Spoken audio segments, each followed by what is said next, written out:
नमस्कार दोस्तों।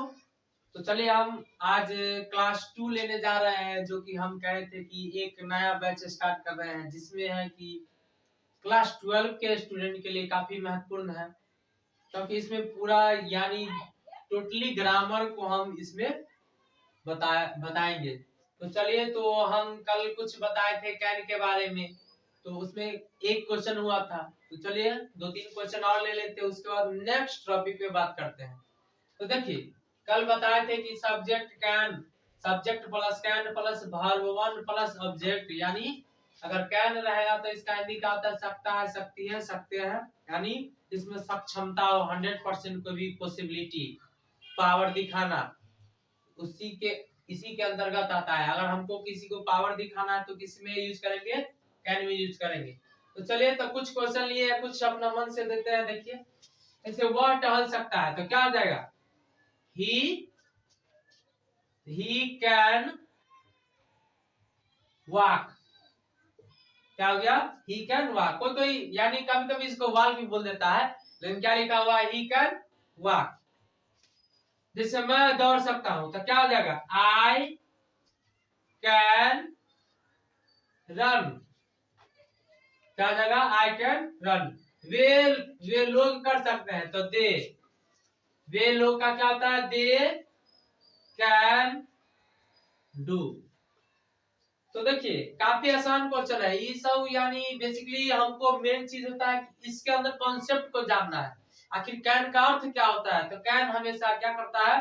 अपनी पावर को दिखाता है। तो चलिए, आप लोग तो कल भी समझ चुके थे, अगर आप लोग नहीं देख होइएगा तो पहले उसको देख लीजिए। उसके अंदर हम बताए होंगे कि आखिर जो वे लोग है क्या है, मैं क्या है, सब्जेक्ट ऑब्जेक्ट और वर्ब के बारे में हम बता चुके थे। तो चलिए हम आगे चलते हैं। इसके बाद चलिए एक और ले लेते हैं। जैसे कह दिया, आप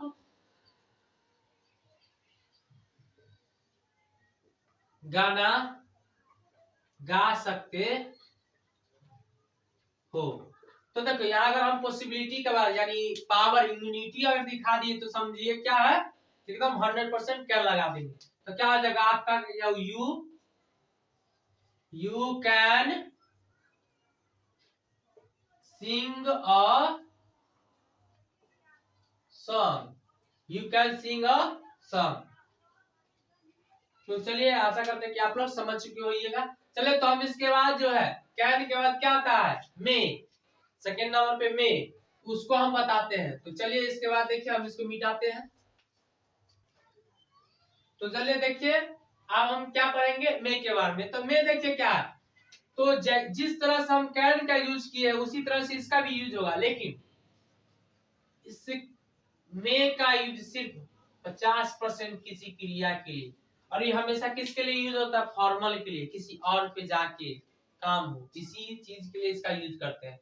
लेकिन हिंदी दोनों का क्या होता है? सकता शक्ति ही होता है। आप बताइए कि आप यूज कैसे करेंगे जो मेरा अलग अलग हो जाए। तो देखिए, मे का यूज हम वहां करते हैं जहां पे किसी से हमको परमिशन लेना हो, किसी न किसी काम के लिए। अगर मान लीजिए कि हम थोड़ी सी विलम्ब में है, तो अगर हम किसी से परमिशन लेना है, तो वहां पे या तो डर ही रहता है कि देगा या परमिशन या नहीं देगा, तो उस जगह पे हम किसका यूज करते हैं? मे का यूज करते हैं। और कैन का या कहाँ यूज होता है? जहाँ पे एकदम 100% क्रिया होता है, अगर हमको नहीं कहेगा वहां हम जा सकते हैं, उस जगह पे हम कैन का यूज करते हैं। लेकिन मे किसी से रिस्पेक्ट के रूप में आता है। चलो, रिस्पेक्ट करिएगा तब आएगा। तो चलिए, जैसे हम लिखते हैं, मैं अंदर आ सकता हूँ। क्या लिख दिया? मैं अंदर आ सकता हूँ, अंत में आ सकता शक्ति। तो क्या बोले हैं? मैं अंदर आ सकता हूँ। अगर मान लो कि हम थोड़ी सी लेट हो जाए, चलो हम कहीं से, मान लो कि हम कहीं क्लास ले रहे हैं, क्लास में हम मान लो कि कोई छोटा सा स्टूडेंट आकर कह दिया कि 5 मिनट चल गया, और 5 मिनट जाने के बाद वो आया 10 मिनट पे, तो उसको तो एक डर भय बैठ जाता है अंदर में कि हमको टीचर अंदर आने देंगे कि नहीं आने देंगे, भय होता है। तो उस जगह पे हम किसका यूज करते हैं? इस मे का यूज करते हैं। इंग्लिश में कैसे यूज करेंगे देखिए, तो क्या बोलते हैं हम लोग? आई मे कम इन सर। क्या बोलते हैं? क्या हो गया, आई मे कम इन सर। ये तो मेरा हो गया साधारण अगर कि बोला जाए तो, लेकिन टीचर से अगर पूछेगा तो क्या करके ना पूछेगा। तो चलिए पहले हम इसके बारे में नोट में बता देते हैं। तो नोट का यूज देखिए, और कह दिया कि मैं अंदर नहीं आ सकता हूँ, ऐसा बोल दिए। सॉरी यहाँ पे तो सर लगाए नहीं थे। चलो देखिए, तो मैं अंदर आ सकता हूँ सर। तो देखिए, तो मैं अंदर नहीं आ सकता हूँ सर। अगर मान लो कि कोई स्टूडेंट कोई गलती किया हो तो वो स्टूडेंट को कहेगा कि तुम अंदर आ जाओ, तो वो लड़का तो डर के मारे पहले ही कहेगा कि क्या मैं अंदर नहीं आ सकता हूँ सर, ऐसा बोलेगा ना। तो उस तरह का भी सेंटेंस बनता है। तो देखिए क्या आ जाएगा, तो आई may not come in sir, यही है। और इसी को क्या में पूछ दिया। चलो हिंदी हम नहीं लिखते हैं, क्या में कैसे बोलेगा, सिर्फ यहाँ पे लगा देगा क्या, तो क्या मैं अंदर आ सकता हूँ सर, ऐसा पूछते हैं ना कहीं से आने के लिए। रूम में हम अंदर प्रवेश करते तो ये चीज हमको पूछना अनिवार्य होता है, क्योंकि जब तक पूछेंगे नहीं तो मेरा रिस्पेक्ट ही नहीं पता चलेगा। तो रिस्पेक्ट के लिए हम किसका यूज करते हैं, मे का यूज करते हैं। तो देखिए क्या हो जाएगा, क्या के लिए, तो मे आई कम इन सर।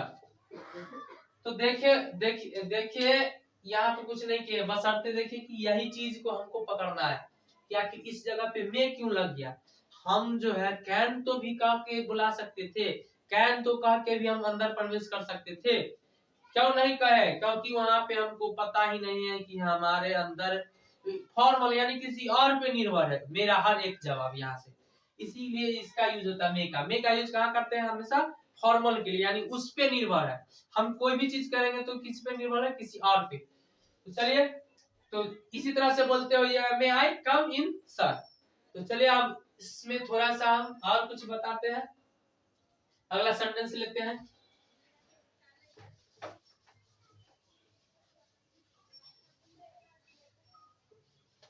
चलिए तो देखिए, जैसे हम ले लिए आज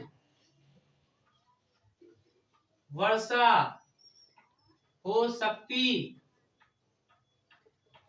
आज वर्षा हो सकती है, ऐसा कोई बोल दिया। तो बताइए अगर मान लीजिए कि जिस दिन वर्षा होने का समय नहीं रहेगा उस दिन हम कह देंगे आज वर्षा हो सकती है, ये फिक्स है, क्या हमारे ऊपर है। तो देखो मे का यूज का अर्थ होता है कि 50% क्रिया हो, यानी भरोसा कम 9 के बराबर भरोसा होना, उसी में आता है आज।